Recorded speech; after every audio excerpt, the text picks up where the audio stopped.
Dito mo siya pa puntahin. Part, talaga dito, tawag ka. Park! Park! Sir, bakit? Kailangan mo na umuwi. Bakit, sir? Ano ba? Mas mag-empake ka na, tapos umuwi ka na. Sir, kababakasyon ko lang ng December. Nahihirapan na ako kahit sa sweldo mo. Tapos naiirita pa ako sa yung mga comment. Ano ba kasi yung mga comments, sir?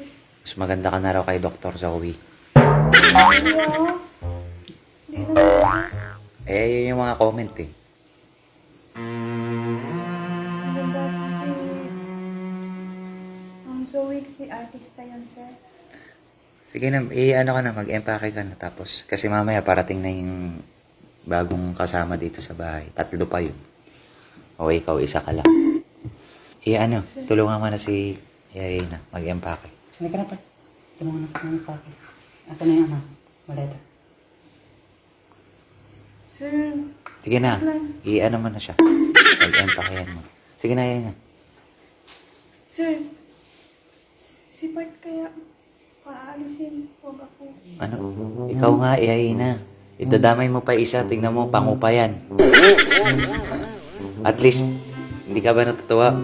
Matangos na ilong mo, maganda na, may baba ka pa, inayos yung mata mo. At least, yun na yung, kumita na ako ng maraming pera, gumanda pa ako, okay na yun, maghiwalay na tayo. Sige na, yay na.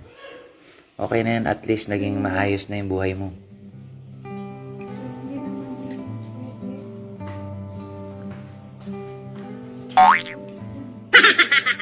Asan na yung ibang mong gamit, Part? Di ba madami kang mga damit? Di ba umuwi ako ng December? Iniwan ko na doon. Naghahanda ka naman na pala eh. Hindi oh. Ang ganda gamit ko dito, iniwan ko dito. Yung iba kong gamit, iniwan ko na kasi nagbakasyon nga ako ng December.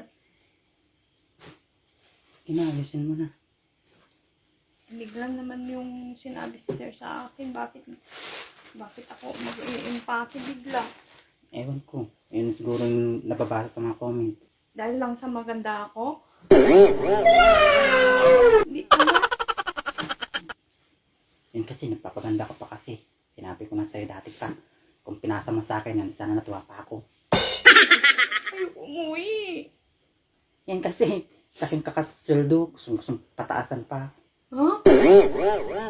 Ay, siya mo na yan. Kung sabihin nila na babawasan nila. Wait, tatanggapin ko naman yun eh.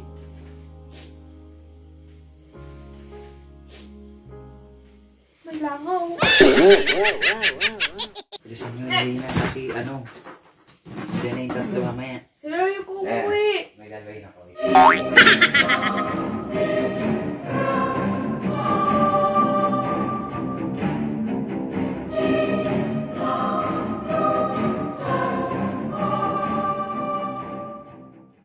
Sila na yung mga kapalit mo. Pasok kayo. Yan, pinili ko talaga yung makikinis yung mukha. Dito yung kwarto nyo, dating kwarto ni Yayna. Interviewin mo na. Sino yung marunong magluto? Ako na lang, sir. Ikaw. Sino yung taga-dilig? Ako na lang. Sino yung taga-laba? Ako na lang. Ayun. O, diba? At least, ang sinasabi ko nga, 3-in-1. yung sweldo niya, at least, mas maraming matutulungan, di ba? Maraming pamilya. Upo ka rito muna. Baka gusto mo silang kausapin. Anong pangalan niyo? Very Alexis. Bella po. Bella? Iba mo yung pangalan mo dahil may Bella na rin. Bella? Ako. Annabelle po, pero Bella kasi tawag niya. Bella to. Nandun lang ako sa ano? Sa? Sa driver's room. Wala na. Ang dami ng mga gamit dun. Isa pa rin yun. Kaya pinapalis ko na si Yayna. Yung dating kwarto niya kasi sa inyo. Queen size bed naman yun. Doon sa likod sa may... Yayna, may mga tambak na dun. Di pwede. Saan likod? Anong meron? May kwarto ba sa likod? Malinis naman doon lang. Doon na lang sa ano, sir. Sige na. I-ano niya na. Skipping yung labi. Han. Ay, tinutulungan ng mga karpentero natin. Kasi, kung bakit ko rin siya papaalisin. Nagpaganda, di ba? Di ba? Tapos, siya, nakita ko, Kasi nahawak niya yung cellphone niya. Akala niya, hindi ko nakikita dun sa CCTV. Hala, parto. Konti na lang, magiging kamukha ko na si Ma'am Bena. Sabi. Tapos gan. Maganda naman siya. Oh, tapos sabi niya, ha ha ha, gumanon. Kaya sabi niya, magsa-sunscreen ako bukas para dire-diretso na. 'Di ba? Hindi naman yun yung yayahay na dati, 'di ba? Oo. Para at least alam mo. Oo, para alam mo yung Kasi reason talaga. Actually, nasabi na sa akin ni Kit Yayahina. Mm-mm. Hindi ko lang masabi sa'yo kasi close tayo. Kaya, sabi ko, si Kit na lang magsabi sa'yo. May isa pang reason. Dati, 'di ba, pag yayahay na at pag tumawa yan, ha! Walang pakialaman. Oh. Ngayon, ganito siya, oh. Hindi ah! 'Di ba? Kasi, Sino matutuwa doon, 'di ba? Parang 'di ba? Lahat kami nagtatawanan na siya gato. Sabi ko, yayay na, ba't ka ganyan Kaya tumawa? sabi niya kasi, Sabi, ano, sir, baka bumalik sa dati. Oo. sabi namin, kailangan kasi parati bang minamassage. Kasi sabi nga ni Doc, di ba? Ganon-ganon. Para yung mga muscles, hindi siya maninigas. Sabi ni Bella yun. Sinabi mo? Oh, hindi ah. Siya ay nagsusumbong sa taas eh. Paalam ka na sa mga kasatsa to. Yan na para at least alam nila. Oo. Kaya tayo magbablog. Para alam nila. Okay, paalam ka na. Hello po, Max. Magpapaalam na po ako. Uuwi na po ako sa amin. Pinauuwi na po nila ako. Salamat po sa inyong lahat. Basta salamat na lang sa inyo. Naiiyak ako. Naiyak din ako. Naiiyak na sila, oh. Sir, Okay, ano? sir. Dito na lang ako. Basta hindi na lang ako sasahuran. Basta magtrabaho ako dito. Sa inyo na lang yung sahod ko. Mm. Para kahit kunti lang bibigay niyo sa akin pambili ng shampoo. Pambili daw yung shampoo. Ano ba sa tingin niyo? Tatlo na nga kayong maghahatid. Ah. Yun na nga yung usapan eh. Oo. Yung Ano sabi sa... ko, sir, na halimbawa magkano yung sahod niyo.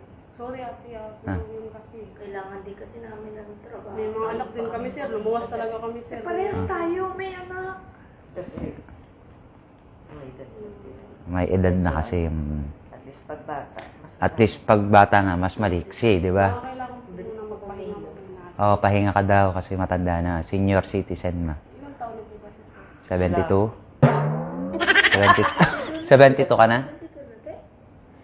Wala na ako. Naguguluhan na daw siya. Sir, gusto ko rin magtrabaho dito. Pauwi niyo ako talaga. Oo nga, ayan na yung mga gamit nila, oh. Ano pa? Ano, nag-akasaya silang pamasahe? Kalo pa ako si... Oh, Cebu pa siya. Generals. General Santos. Hindi ko lang po kasi alam sir na ganito pala. Akala ko... Naawa din naman sila. Kaso, syempre, nag-effort na sila eh. Pero wala kami magagawa. Kailangan din ng pera. Dito na kami sa Manila. Wala din kami matutuluyan dito. Dito kayo matulog na lang ako. Ano ba, Han? Hindi naman Okay sila na? magde-decide. Hindi, ang sinasabi niya ay na okay lang daw na hindi siya pasahuran, pang shampoo lang. Kasya pa ba yung budget natin? Ayoko po umuwi talaga, sir eh. Prank lang!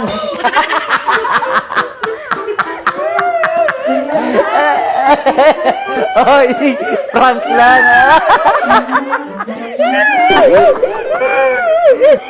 Ala, uy! Puta lang ka. Tubig! Tubig! Wait lang, tubig!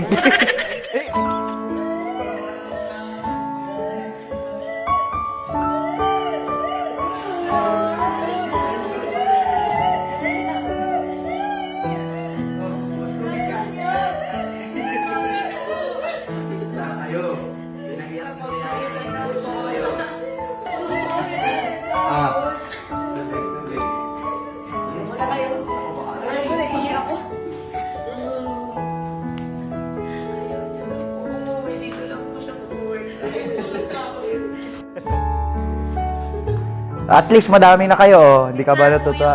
Yung May salarin. So, ayan mga kasatsat, naniwala naman siya